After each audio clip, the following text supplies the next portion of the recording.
I welcome you all my dear students to my channel engineer study. आज की story है the lucky boy. Lucky का means क्या होता है? भाग्यशाली या किस्मत वाला। द लकी बॉय मतलब भाग्यशाली लड़का।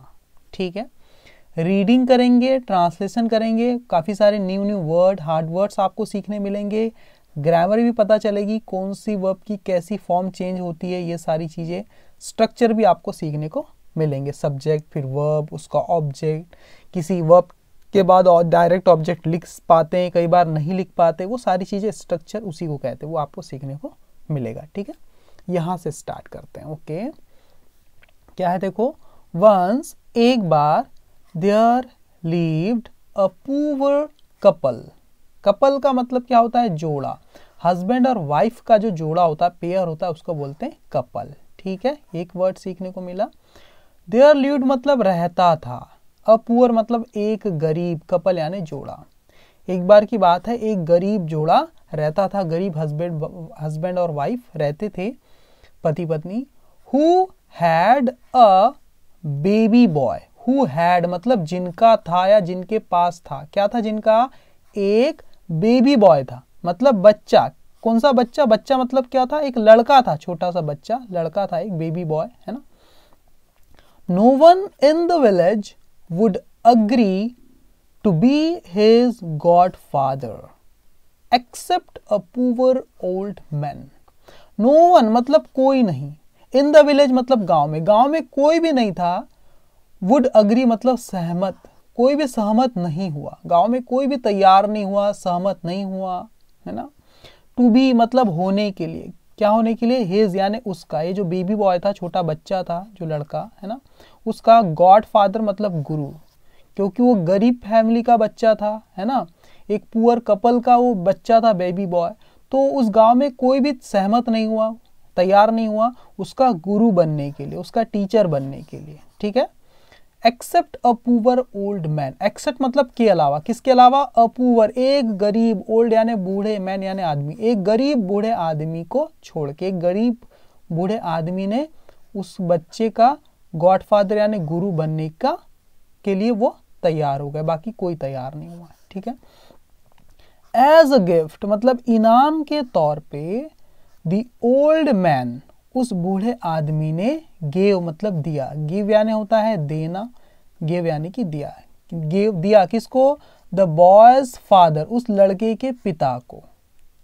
क्या दिया? अ की एक चाबी दी, एंड और इंस्ट्रक्टेड मतलब निर्देश दिया, है ना, कैसा क्या करना है इस चीज का आदेश दिया, निर्देश दिया। To give it to him, to give मतलब देने का, क्या आदेश दिया, क्या निर्देश दिया? टू गिव मतलब दे देना भाई ये चाबी, इट मतलब इसे, इस चाबी को, टू हिम मतलब उसे, उस ओल्ड मैन को ये चाबी दे देना, ऐसा उसने बोला। व्हेन जब, ही ग्रू अप वह बड़ा हो जाए, जब वो ओल्ड कपल जो थे, ये मतलब पुअर कपल, उनका बेटा जब बड़ा हो जाए तो वो चाबी वो वापस उसी बूढ़े आदमी को दे देगा, है ना, ऐसा इंस्ट्रक्ट किया उस गॉडफादर ने। ठीक है, उस ओल्ड मैन ने। ठीक है, टाइम फ्लू बाय। देखो, फ्लाई की पास्ट फॉर्म क्या होती है? फ्लू, है ना।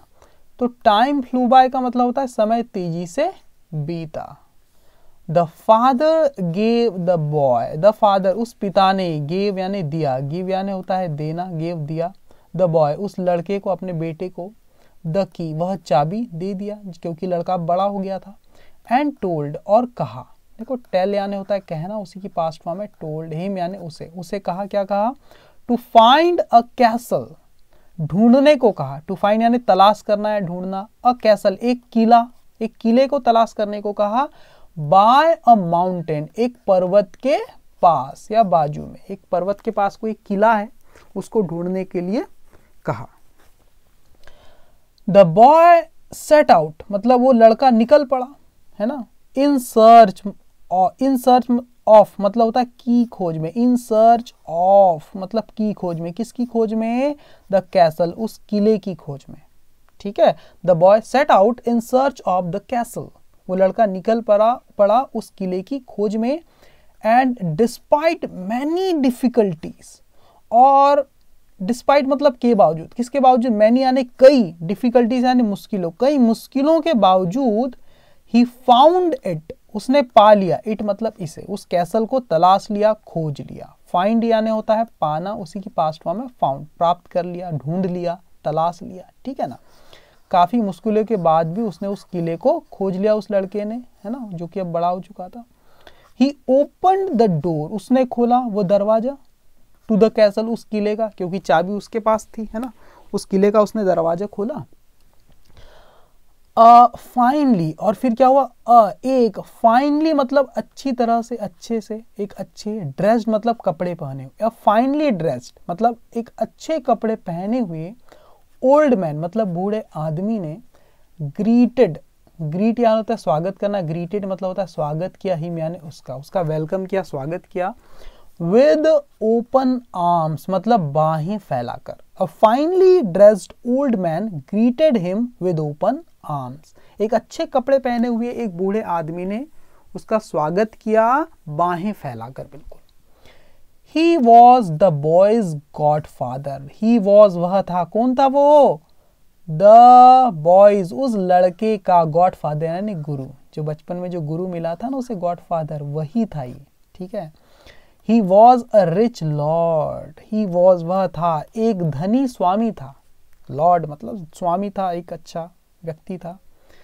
Who had been cursed, जिसे श्राप दिया गया था, who had been cursed मतलब जिसे श्राप दिया गया था। आप बोलोगे had been, curse की पास्ट फॉर्म cursed है ना, थर्ड फॉर्म, ये क्या मतलब है, देखो ये ना पास्ट परफेक्ट टेंस का पैसिव वॉइस है, had been cursed, who had been cursed जिसे श्राप दिया गया था। The boy had freed him, the boy उस लड़के ने, had freed मतलब मुक्त कर दिया था, him यानी उसे, उस लड़के ने मुक्त कर दिया था उसे चाबी से खोल के, तो उसका श्राप खत्म हो गया था, ठीक है। तो एक बार इसको रीड करते बहुत अच्छे से सुनना आप लोग। Once there lived a poor couple who had a baby boy. No one in the village would agree to be his godfather except a poor old man. As a gift, the old man gave the boy's father a key and instructed to give it to him when he grew up. When he grew up. Time flew by.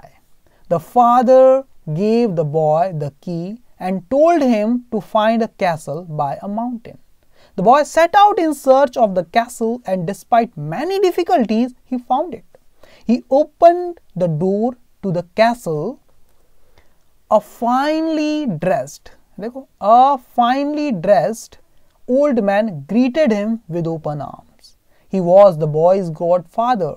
He was a rich lord who had been cursed. The boy had freed him.